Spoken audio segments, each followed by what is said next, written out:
Okay, everyone, so I'm at the Baltimore and Ohio Railroad Museum again, and today they are going to do a turntable demonstration. I'm not sure which engine they're going to pull, but my best guess is that engine right there, behind the red bar. That'll be the one we would use. And in case if you could see, I am standing on this engine right here. His name's Bruce, the name that I gave him. He's a Camelback, the 592. I'm standing on his footplate right here. And in a few minutes or seconds, they're going to get that tractor up and running, and they're going to use it to pull that smaller locomotive, the Atlantic, out onto the turntable, where they will show us how it works. And they're spinning it right now. Around once or twice just to give everybody an idea of how it works. And then at the appropriate time, we are going to stop at gate 3. And the piece of equipment that we're going to move again today is the Dick locomotive. It is also known as a grasshopper type of locomotive. And once you see it move, you'll hopefully be able to tell how or tell why. The part of the connecting rods that power the locomotive kind of look like the back legs of a grasshopper as it's jumping along. The original There's a guy pushing the turntable. This is old-fashioned. They had to do this manually back in the 1800s. And the locomotive that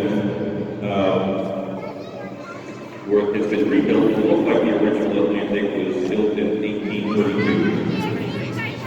Some of the very, very early locomotives when you consider that the Mino Railroad and the railroad race in the country started in about 18... Sorry if the image is shaky. I'm not that good at holding the camera.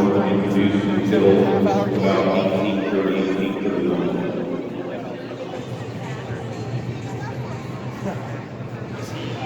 They're doing a second revolution. Chris has a pretty good momentum build up, and one of the tricky things about this is it has that momentum. There's William Sometimes it's a Mason. little bit tricky to get stopped, especially right where you want to see how they do.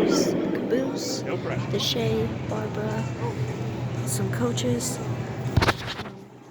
Lynchfield #1. Tom Thumb and York, the first American steam locomotives. Some old coaches. And that is Lafayette with the tall funnel right there. Other old locomotives. Menin, another coach, the classic type of coach that William Mason would pull. And that engine right there is called the Pioneer. And one member of its class actually sank to the bottom of the ocean. Sad story. And they should be getting ready to pull the locomotive out onto the turntable any second now. Judging from what I can see. So Chris is one of our very capable both diesel and steam locomotive engineers we have here. And the gentleman that's guiding him in, Gary, is also a locomotive engineer, so they're using the typical hand signals that you will see train crews use. Yeah, they're gonna move that engine right there.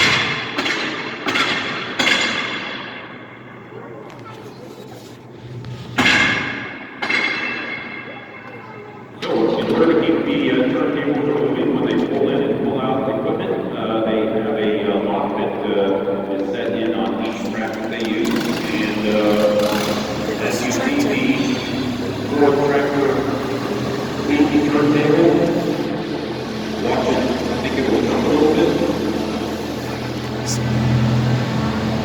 Yeah, there you go. So around the edge of the turntable, it flows. It's all resting on a central hub that has different roller bearings.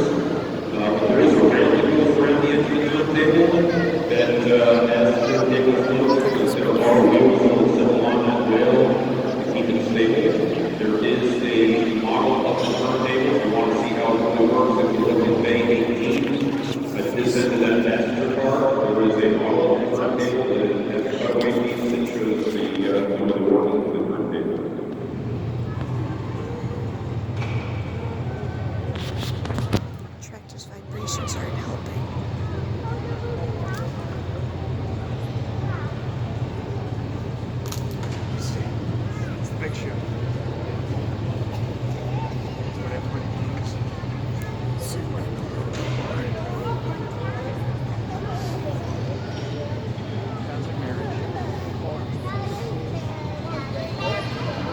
Here we are.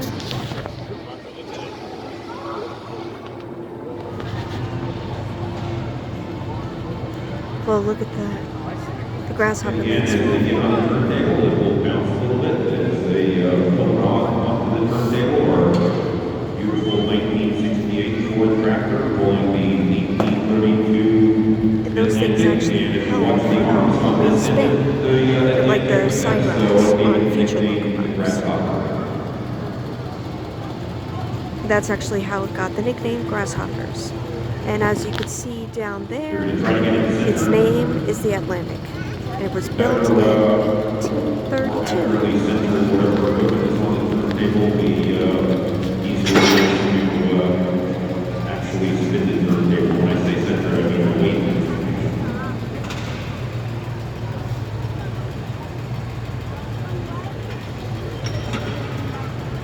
Easy.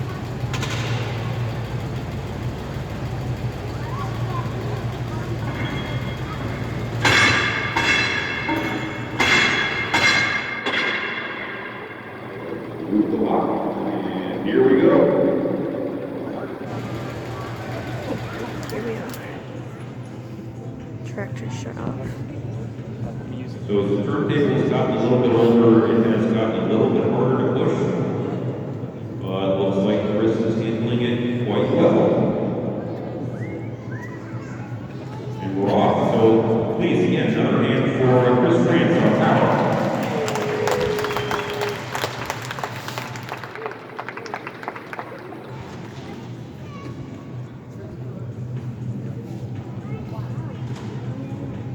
So the locomotive, again, it was built in 1836 to be a model of an earlier 1832 locomotive. It was rebuilt in 1890, and then again in 1927 for two big shows that were being held. The There's the 1896, guy I think pushing it the was the turntable. either St. Louis or I think it was the Chicago exhibition, that they were a national exhibition, actually international exhibition, that they were showcasing all kinds of technology of the day. And in 1827, it was the centennial anniversary of the Baltimore Ohio Railroad, and the Pino Railroad was very, very proud of their history, so they fixed this locomotive up to look as it may have looked in 1832.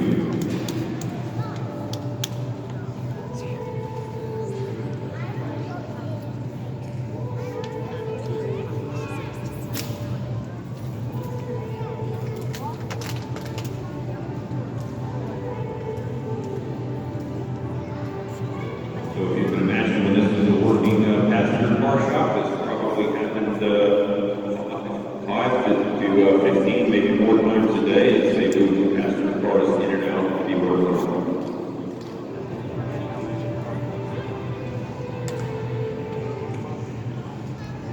I wish they put that hole closer to where the tracks are so the one who pushes the turntable gets a better idea on where he's pushing the locomotive to make sure if the tracks are in the right position.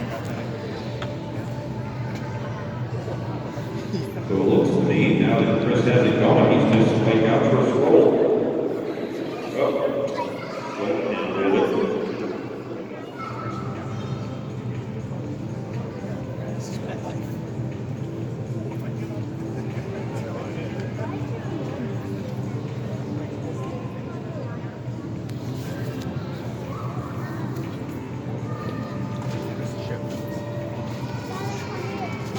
So we do these demonstrations sometimes once a month, sometimes every other or every third month. So if you want to see different equipment, we usually swap out which pieces of equipment we use. We want you might check out our schedule online and see what the next turntable demonstrations might be.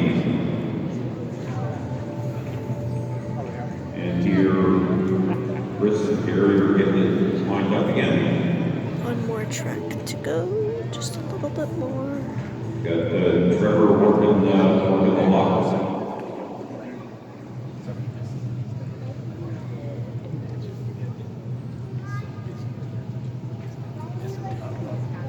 You have to go really slow here to make sure it's perfectly lined up.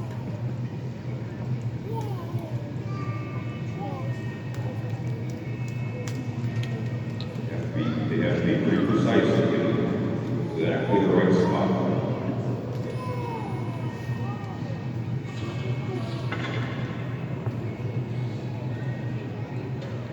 Making sure it's stable.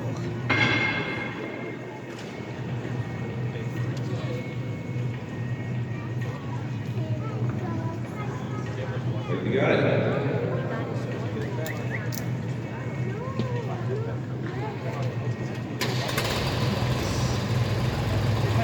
Here we go.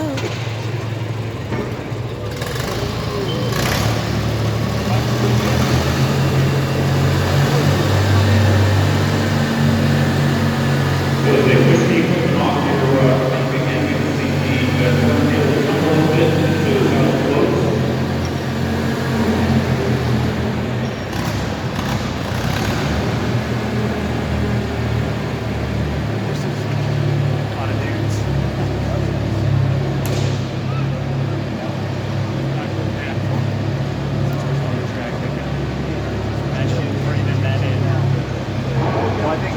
I got it. Gentleman operating the 1968 tractor is Wayne. He is in charge of all operations. The all operations. And that is it for this video. I hope you all like, comment, and subscribe. As for my dear George, I hope this is a nice little present for you. I'll see y'all later.